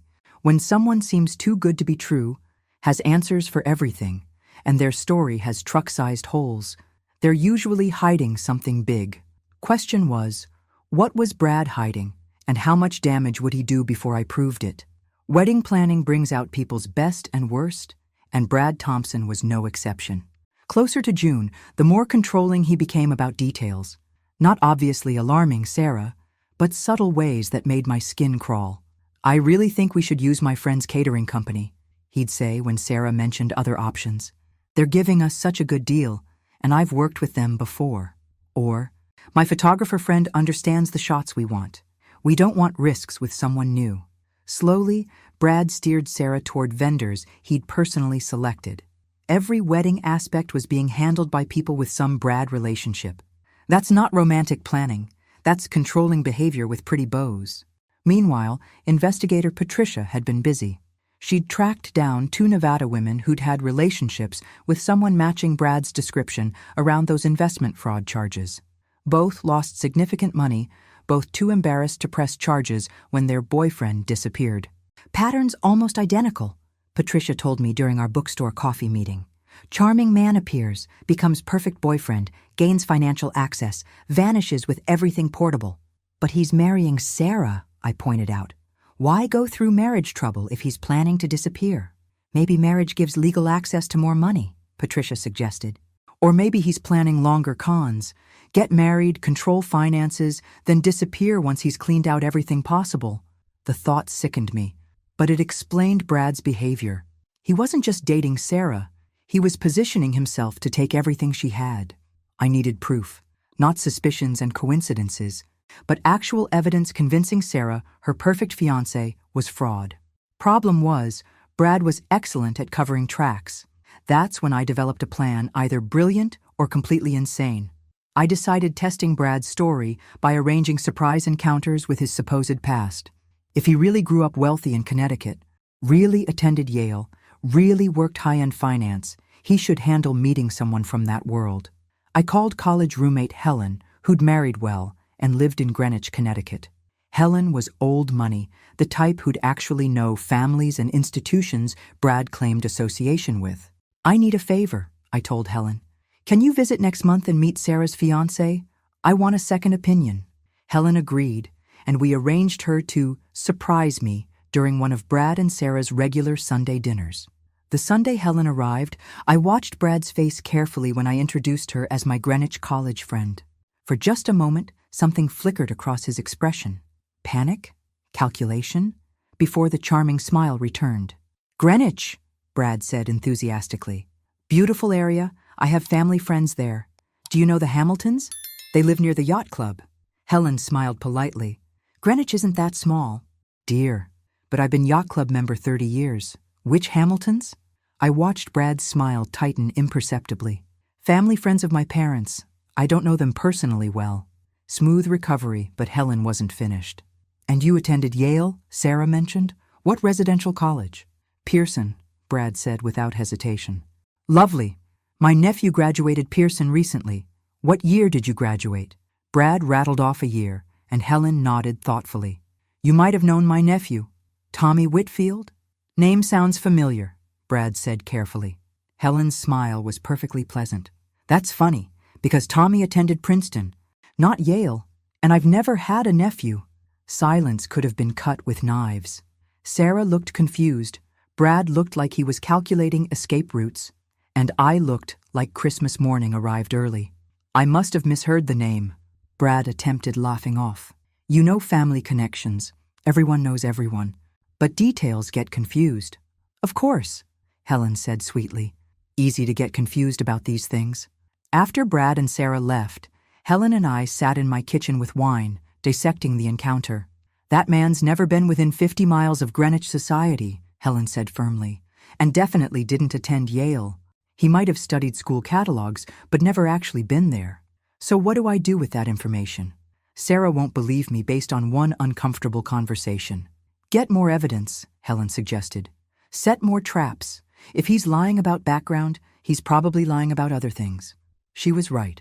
I had 2 months until wedding to prove it. What I didn't know, Brad had already started cleaning out Sarah's accounts. 2 months before the wedding, Sarah casually mentioned during shopping that she and Brad had made exciting investment decisions with her inheritance money. We found this amazing opportunity, she said, holding up a bridesmaid dress. Brad's been working on it for months, and we finally got approved.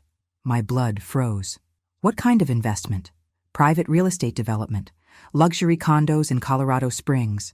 Brad says returns could be incredible, and since we're marrying anyway, it made sense starting our future together. I managed steady voice. How much did you invest? Most of it, Sarah said casually, still focused on the dress. About $400,000, but Brad says we could double that in 2 years. $400,000. Sarah's entire inheritance from David gone in one investment decision with a man whose background I couldn't verify. Sarah, I said carefully, did a lawyer review the investment documents? Brad handled everything, she said, finally looking at me. Mom, why are you making that face? You look sick. Because I was sick. My daughter had just handed her life savings to someone I increasingly believed was a con artist, based solely on his word. I think it's important being careful with large investments, I said. Maybe someone independent should review the paperwork. Sarah's expression shifted to mild irritation. Mom, Brad's a professional. This is what he does. I trust him. Trust. The word con artists count on more than anything. That night, I called Patricia, asking her to dig deeper into Brad's supposed real estate deal. If Sarah invested $400,000, there should be documentation somewhere. Patricia's findings made my worst fears look optimistic. There's no record of any real estate development matching the description, she told me. The company Brad supposedly used doesn't exist. The property address leads to an empty lot that's been for sale 5 years. So where's the money? Based on bank records I accessed, it went into a Brad-controlled account, then immediately transferred to multiple offshore accounts. The money's gone. Margaret, all of it.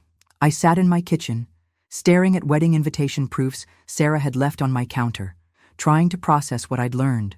Brad Thompson had stolen my daughter's inheritance, and she had no idea. Wedding was 8 weeks away. 8 weeks to figure out exposing Brad without destroying Sarah. I considered police, but what could I tell them? That my daughter voluntarily gave money to her fiancé for an investment that turned out fake. Unless I could prove Brad deliberately defrauded her, it would look like business deals gone wrong.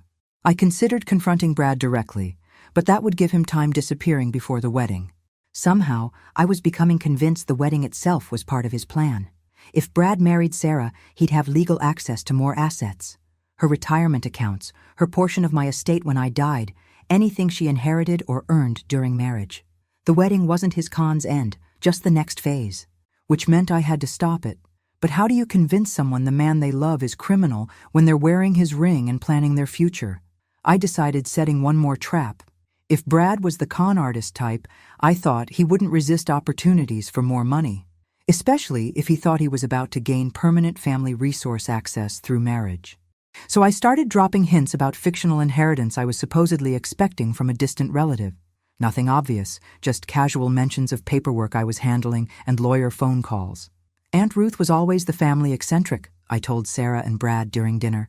I never expected her remembering me in her will. But apparently, she left me something significant. Lawyers say it could be substantial. Brad's interest was immediate and intense. Wonderful news, Mrs. Harrison. Unexpected inheritances can really change financial pictures. Lawyers want meeting next week discussing details, I continued. Something about tax implications and investment strategies. I'd be happy reviewing any documents, Brad offered smoothly. These situations can be complex, and you want ensuring you're making right decisions. There it was. Brad Thompson offering to help me manage money that didn't exist. Over following weeks, I fed Brad carefully constructed details about my fake inheritance. The amount grew in my stories, and his interest grew along with it. He started asking pointed questions about estate planning, whether I'd updated my will recently, how I was thinking about leaving assets to Sarah.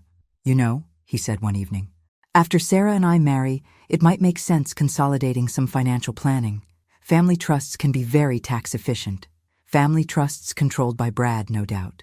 The wedding was 4 weeks away when I finally decided what I had to do. Time to set the ultimate trap. 3 weeks before the wedding, I did something making me either the best mother in the world or the most devious. I planted a listening device in Brad's car.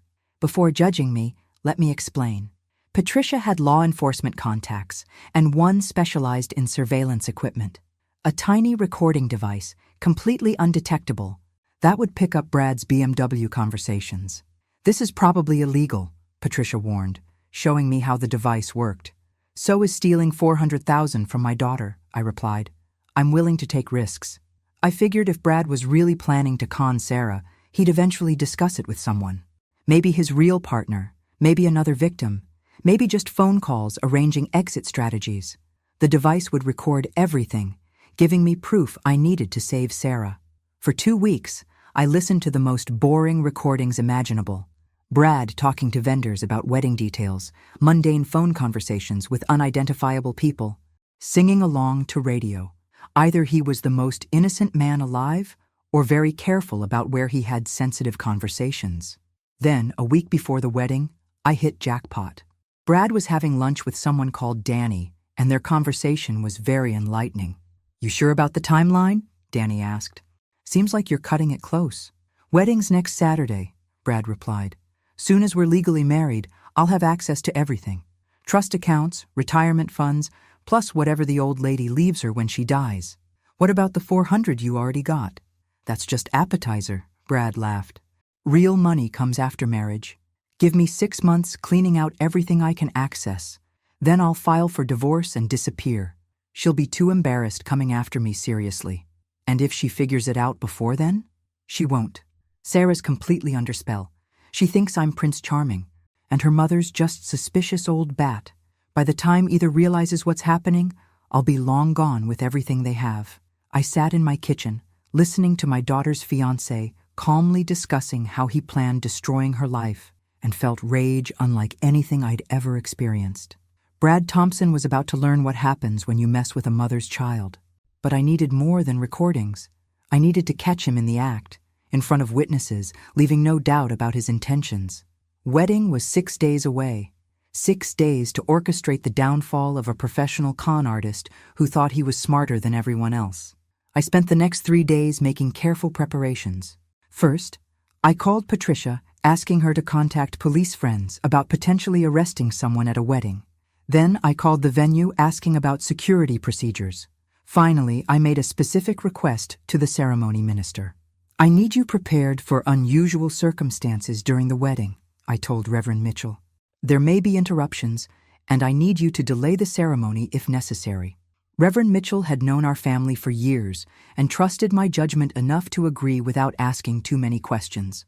The night before the wedding, I called Sarah checking final preparations. "I'm so nervous." "Mom," she said, voice bubbling with excitement, "but also so happy. I can't believe tomorrow I'll be Mrs. Thompson." "Are you sure about this, honey?" I asked one last time. "Marriage is a big step." "I've never been more sure of anything," Sarah said firmly. "Brad is everything I've ever wanted in a husband. I'm the luckiest woman alive." My heart broke slightly, knowing what I was about to do to her. But better a broken heart than a destroyed life. "I love you, Sarah," I said. "Whatever happens tomorrow, remember that everything I do is because I love you." "I love you too, Mom. You're going to love being Brad's mother-in-law. He thinks the world of you. If only she knew what Brad really thought of both of us." Wedding morning dawned bright and clear, perfect weather for what was about to become the most dramatic ceremony in Cedar Ridge history. I got dressed carefully, choosing an outfit appropriate for both weddings and courtrooms.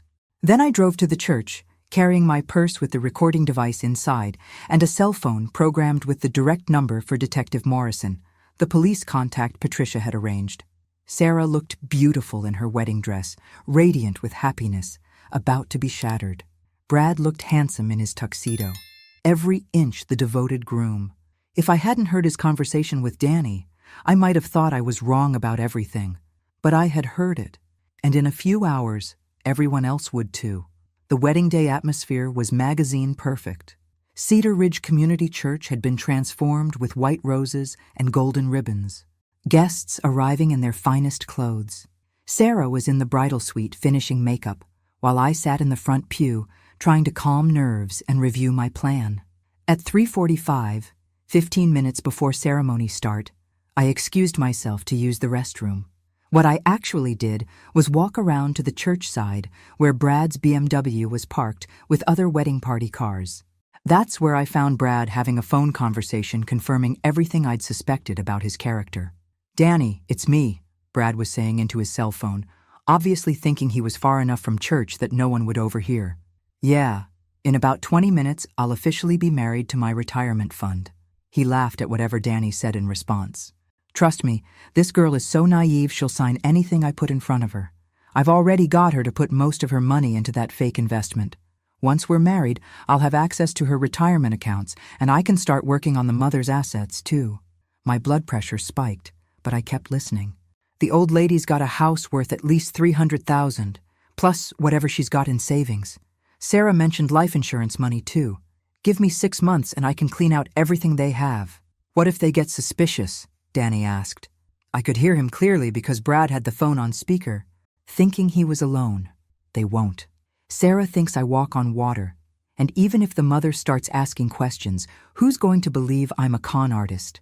I've got references, business cards, the whole setup. By the time anyone figures out what's happening, I'll be in another state with a new identity. And you're sure about the timeline? After ceremony, we're having photos, then reception. I'll make sure to have conversations with the mother about helping her with finances now that I'm officially family. Plant seeds early, you know? Then tomorrow we're off on honeymoon, and when we get back, I can really start working on consolidating their assets. I'd heard enough. More than enough. I pulled out my phone and started recording, capturing the rest of Brad's conversation as evidence. The best part is, Brad continued, Sarah's so desperate to be married that she'd probably forgive me even if she did find out. Her dad died when she was young, and she's got major abandonment issues. She'll do anything to keep from being alone again. That's when I stopped recording and started seeing red. Talking about stealing our money was one thing, but psychoanalyzing my daughter's vulnerabilities while planning to exploit them? Brad Thompson had just crossed a line he couldn't come back from. I walked back into the church and took my seat, checking my phone to ensure the recording was saved. Then I sent a text to Detective Morrison. It's happening. Come now.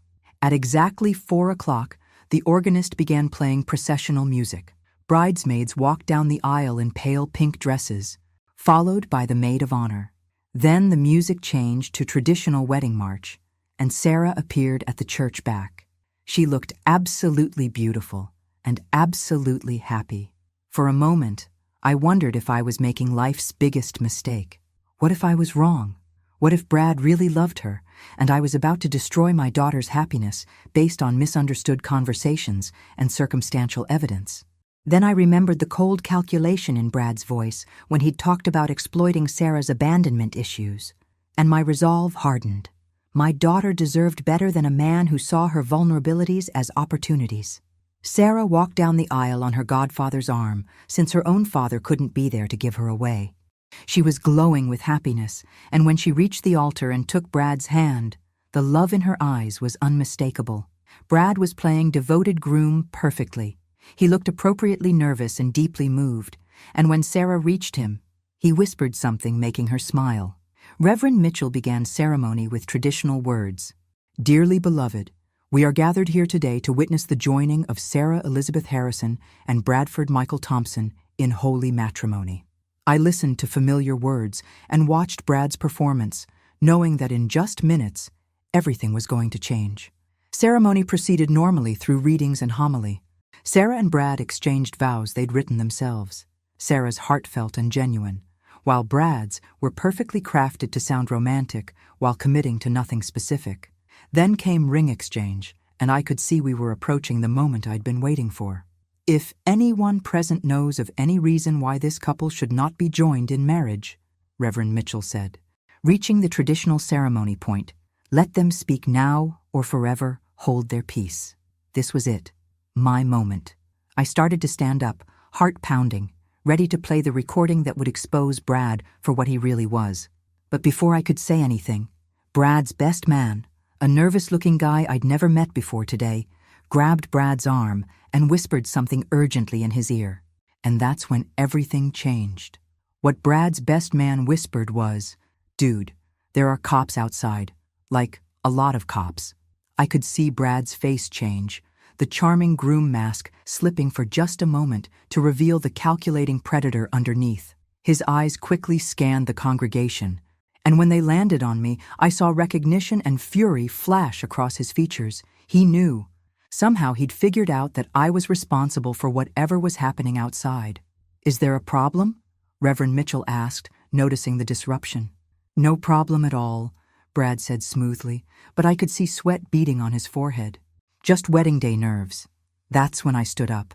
Actually, Reverend Mitchell, there is a problem, I said loudly enough for the entire congregation to hear. I have something very important that everyone needs to know about the groom. The church went completely silent. Sarah's face went white, and she stared at me in shock and confusion. Mom, she said, her voice barely a whisper. What are you doing?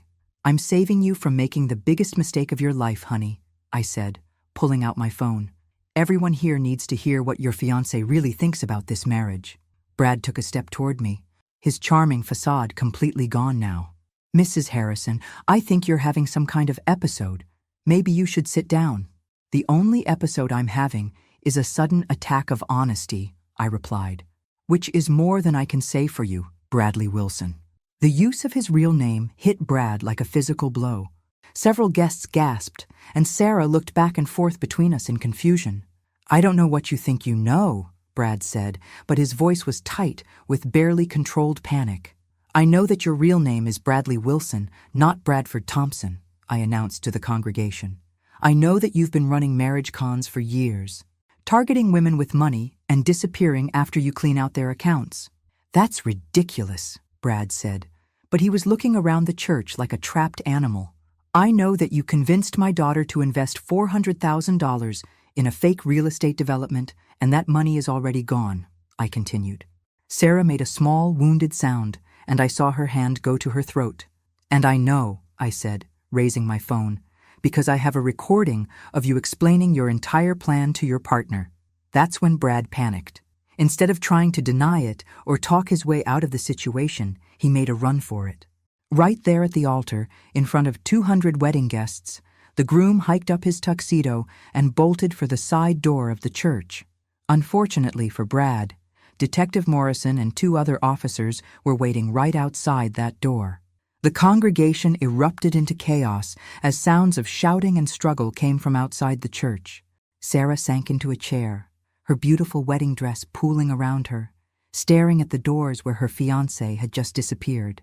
"Mom," she said, her voice broken, "what just happened? I don't understand what just happened." I sat down beside her and took her hands. "I'm so sorry, baby. I'm so sorry. But Brad wasn't who he said he was. He was never who he said he was. The investment money," Sarah whispered. "Is it really gone?" I nodded and watched my daughter's world crumble in real time. Reverend Mitchell took control of the situation. "Ladies and gentlemen," he announced to the confused congregation, "there's obviously been a serious situation here today. I'm going to ask everyone to please move to the fellowship hall while we sort things out." Most guests filed out, buzzing with shock and confusion. Sarah's maid of honor, her cousin Lisa, stayed with us, along with a few close family friends. Detective Morrison came back into the church a few minutes later. "Mrs. Harrison, I'm Detective Morrison. We spoke on the phone." "Is he under arrest?" I asked. "He's in custody," the detective confirmed.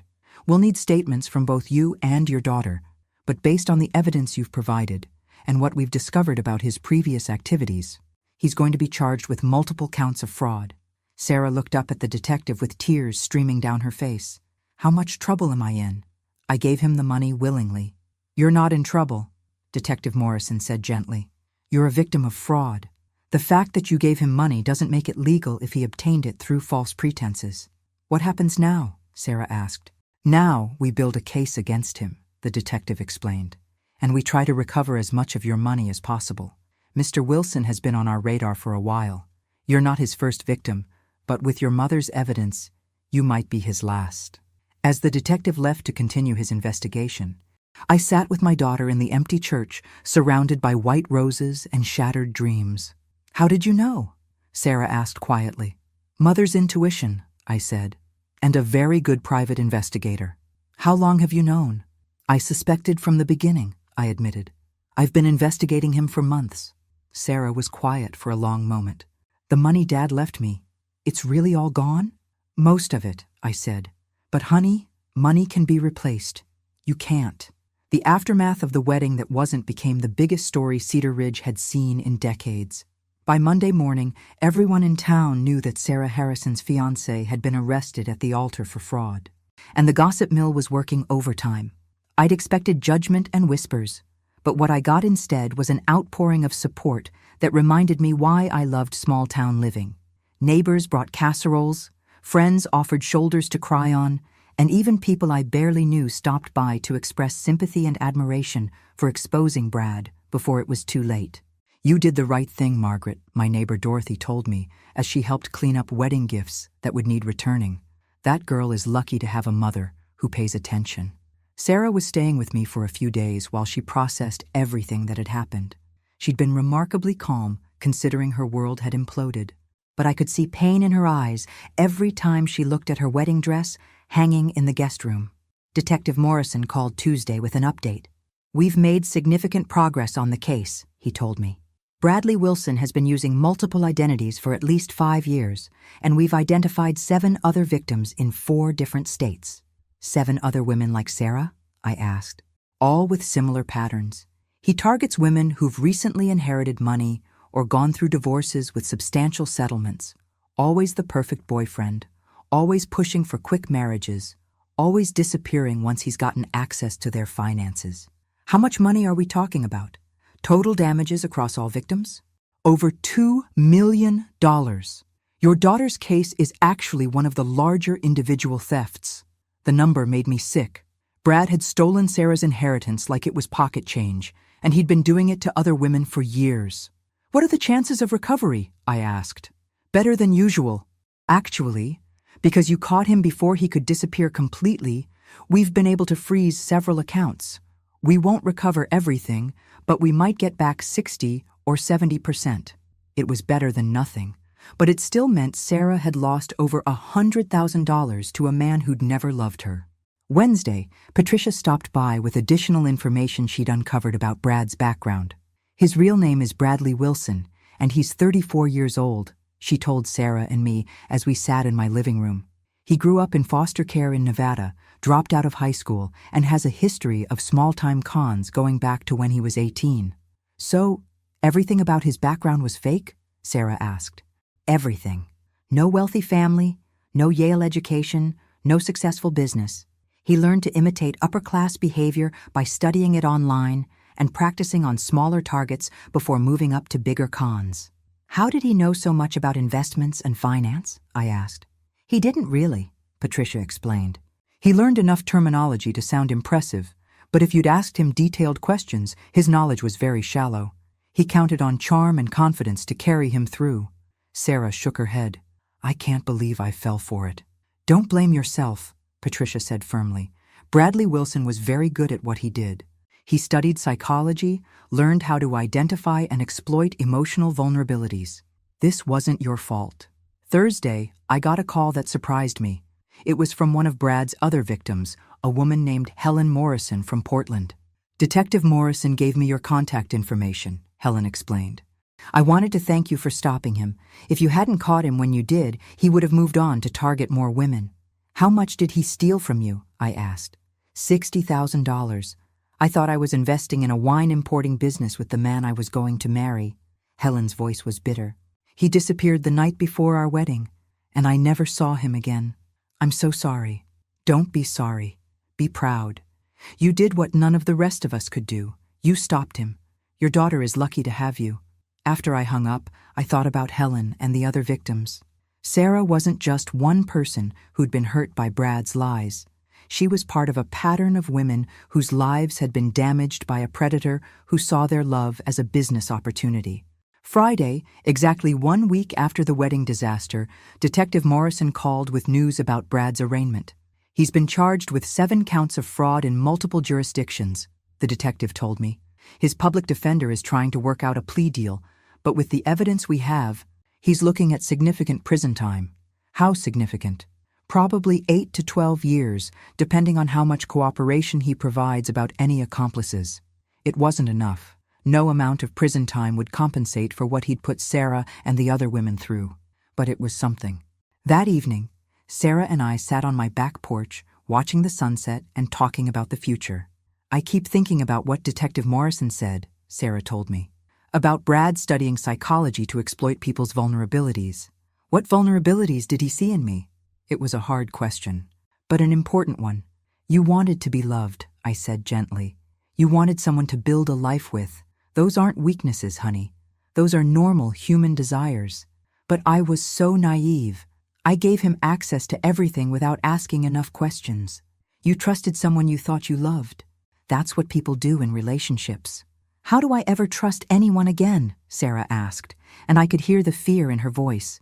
"Carefully," I said. But you do trust again. Because the alternative is spending your life alone, and that's not living, that's just existing. Sometimes being a mother means protecting your child from obvious dangers. Sometimes it means protecting them from dangers they can't see coming. Charming men who lie as easily as breathing. I'd done my job. My daughter was safe, and Bradley Wilson was going to prison. 6 months after the wedding disaster, life had settled into a new normal. Sarah had moved back into her own apartment and was seeing a therapist to work through the emotional trauma of Brad's betrayal. She'd also started dating again, very cautiously, and with ground rules that included background checks for anyone she got serious about. "I know it sounds paranoid," she told me over lunch one Tuesday, "but after what happened with Brad, I'm not taking any chances." "It's not paranoid," I assured her. "It's smart. There's nothing wrong with verifying that someone is who they claim to be." The financial recovery had been better than expected. Between frozen accounts and assets that Brad hadn't had time to move, we'd recovered about $250,000 of the $400,000 he'd stolen. It wasn't everything, but it was enough for Sarah to rebuild her financial security. Brad himself had pleaded guilty to multiple fraud charges and been sentenced to 10 years in federal prison. His accomplice Danny had also been arrested and was serving a shorter sentence in exchange for his cooperation. 10 years isn't enough, Sarah had said when we heard the sentence. "No," I'd agreed, "but it's what we got, and at least other women won't have to go through what you did." The trial had been a media sensation, with reporters fascinated by the story of the con artist who'd been exposed at his own wedding. Several news programs had interviewed us, and I'd become something of a minor celebrity as the mother who'd saved her daughter from a marriage fraud. "You're famous, Mrs. Harrison," the grocery store clerk told me when a tabloid at the checkout featured a photo of me with the headline, "Super Mom Saves Daughter from Wedding Day Con Man." "Famous for being suspicious," I replied. Not sure that's the kind of fame I wanted, but the attention had led to something unexpected and worthwhile. I'd been contacted by several organizations that help fraud victims, and I'd started volunteering to speak at seminars about romance scams and how to protect yourself from them. "The most important thing to remember," I would tell audiences, "is that love shouldn't make you stupid. If someone is pressuring you to make financial decisions quickly, if their background doesn't check out, if your family and friends are expressing concerns, pay attention to those red flags." Sarah had started coming to some of the seminars with me, sharing her own experience to help other women recognize the warning signs. "I thought I was smart enough not to fall for something like this," she would say. "But con artists are professionals. They study psychology, they practice their techniques, and they're very good at what they do. The key is verification. Check their story, check their background, and don't let anyone rush you into major decisions." The seminars were therapeutic for both of us, turning our painful experience into something that could help other people avoid similar trauma. One evening in December, almost exactly a year after Brad had first appeared in our lives, Sarah and I were decorating my Christmas tree when she brought up something that had been on my mind too. "Mom, can I ask you something?" "Of course. Do you think Dad would have seen through Brad's act?" I considered the question carefully. David had been a good judge of character, but he'd also been more trusting than I was. "I think your dad would have asked more questions about Brad's work," I said finally. As an engineer, he was always interested in details, and Brad's explanations about his business were very vague. Dad might have pushed for specifics that would have exposed the lies. "I miss him," Sarah said quietly. "I keep thinking that if he'd been alive, none of this would have happened." "Maybe not. But you can't live your life wondering what might have been different. What matters is that we got through it, and we stopped Brad from hurting anyone else." "I'm proud of you, you know," Sarah said, hanging an ornament on the tree, "for trusting your instincts, even when everyone thought you were being overprotective." "I'm proud of you too," I replied, "for surviving something that would have destroyed a lot of people, and for turning it into a way to help others." As we continued decorating, I thought about how much had changed in the past year. Sarah was stronger now, more cautious, but not bitter. I discovered that I was capable of playing amateur detective when necessary. And we'd both learned that sometimes the most dangerous predators are the ones who look like Prince Charming. "You know what?" Sarah said suddenly. "What?" "I'm glad it happened." I stared at her in surprise. "You're glad you almost married a con artist?" No, I'm glad you caught him before I actually married him. And I'm glad we learned what we're capable of when we need to protect each other. She was right. As painful as the experience had been, it had also shown us both that we were stronger than we'd known. Just promise me one thing, I said. What's that? When you do get married, to someone whose background we've thoroughly investigated, let's have a very quiet, very small ceremony. Deal, Sarah said. But I reserve the right to invite at least one reporter, just in case we need a witness to another arrest. We both laughed, and I realized that we were going to be okay. 2 years later, I was sitting in the same church where Sarah's wedding disaster had unfolded. But this time, the atmosphere was genuinely joyful. Sarah was getting married again, to David Martinez, a teacher she'd met at one of our fraud prevention seminars. Unlike Brad, David had been thoroughly vetted by both me and the private investigator I'd kept on retainer. His background checks out completely, Patricia had assured me after her investigation. Born in Cedar Ridge, went to State University, been teaching at the same high school for 8 years. No secret identities, no mysterious financial dealings, no history of fraud. He's exactly who he says he is. Almost suspiciously normal, I'd joked, but I was relieved. David had proposed after a year of dating, but not before sitting down with me for what he called the interrogation. Mrs. Harrison, he'd said during a family dinner, I know that Sarah's previous experience has made this family cautious about trusting people. I want you to know that I understand that, and I'm prepared to answer any questions you have about my background, my finances, my intentions, or anything else you want to know. I'd appreciated his directness, and over the following months, I'd come to genuinely like David. He was kind, funny, and clearly devoted to Sarah. More importantly, he understood what she'd been through and was patient with her lingering trust issues. The new wedding was everything Sarah's first attempt hadn't been: small, intimate, and absolutely authentic. 30 guests instead of 200, wildflowers instead of exotic arrangements, and a groom who was genuinely nervous instead of performing nervousness. Dearly beloved, Reverend Mitchell began, and I felt my shoulders tense automatically. The last time I'd heard those words in this church, they'd been followed by one of the most dramatic scenes in Cedar Ridge history. But this time, when Reverend Mitchell reached the part about objections, I remained seated and silent. No one interrupted. No one ran for the exits, and no police officers appeared. David and Sarah exchanged rings and vows that they'd written themselves, and when Reverend Mitchell pronounced them husband and wife, the only surprise was how perfectly normal everything was. At the reception, held in my backyard with catering from the local deli, I found myself talking to Detective Morrison, who'd become something of a family friend after the Brad Wilson case. Any word on how our favorite con artist is doing in prison? I asked. Brad's been a model prisoner, apparently, Detective Morrison said. He's teaching financial literacy classes to other inmates, which I find ironically appropriate. Teaching them how to steal money? Teaching them how to manage money legally, actually. Turns out he really did learn a lot about finance during his con artist years. The warden says he's quite good at it. Think he's actually reformed? Detective Morrison shrugged. Hard to say. Con artists are good at playing whatever role they think will benefit them. But he's got 7 more years to figure out who he wants to be when he gets out. Later in the evening, as the reception was winding down, Sarah pulled me aside for a private conversation.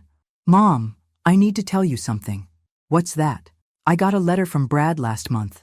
I felt my blood pressure spike. He contacted you from prison? Is that even legal? It's allowed, apparently. He wanted to apologize. And I wrote him back. I stared at my daughter in shock. You wrote back to the man who tried to steal your life savings? I told him I forgave him, Sarah said calmly. Not because he deserved forgiveness, but because carrying that anger was hurting me more than it was hurting him. I thought about that for a moment. How do you feel now? Free, Sarah said simply. For the first time since all this happened, I feel completely free of it. I looked across the yard at David, who was helping clean up tables and chatting easily with our neighbors, and I understood what Sarah meant. The Brad Wilson chapter of our lives was finally, truly closed. You know what I realized today? Sarah continued. What? Brad actually did me a favor. I raised an eyebrow. How do you figure that? If I'd married him, I would have spent years in a fake marriage with someone who didn't actually love me. Instead, I'm married to someone who knows exactly who I am and loves me anyway. Someone who thinks my paranoia about background checks is endearing rather than annoying. When you put it that way, I suppose Brad did do us all a favor, I said. Though I still think 10 years in prison wasn't enough. Mom? Yes? Thank you. For trusting your instincts, for investigating him, for saving me from making the biggest mistake of my life. Thank you for forgiving me for ruining your first wedding. You didn't ruin it, Sarah said firmly. You saved me from it. There's a difference. As the last guests left and we finished cleaning up, I reflected on how much our family had changed over the past 3 years. We'd been tested by betrayal and fraud, but we'd emerged stronger and wiser. Sarah had learned to trust her own judgment while still remaining open to love. I'd learned that sometimes being a protective mother means being willing to be the villain in your child's story, at least temporarily. And we'd both learned that the most important thing in life isn't avoiding all risks. It's learning to recognize which risks are worth taking and which ones are just dangers disguised as opportunities. That night, as I went to bed in my quiet house, I felt a deep sense of satisfaction. My daughter was married to a good man who loved her genuinely. Our family had survived a crisis that could have destroyed us, and I'd helped other families avoid similar tragedies through our fraud prevention work. Brad Wilson had tried to con the wrong family. He'd underestimated a mother's instincts and a daughter's resilience. And in the end, his attempt to destroy our lives had only made us stronger. Sometimes the best revenge isn't getting even. It's building a better life from the wreckage someone else tried to create. And that's exactly what we'd done. Thanks for listening. Don't forget to subscribe and feel free to share your story in the comments. Your voice matters.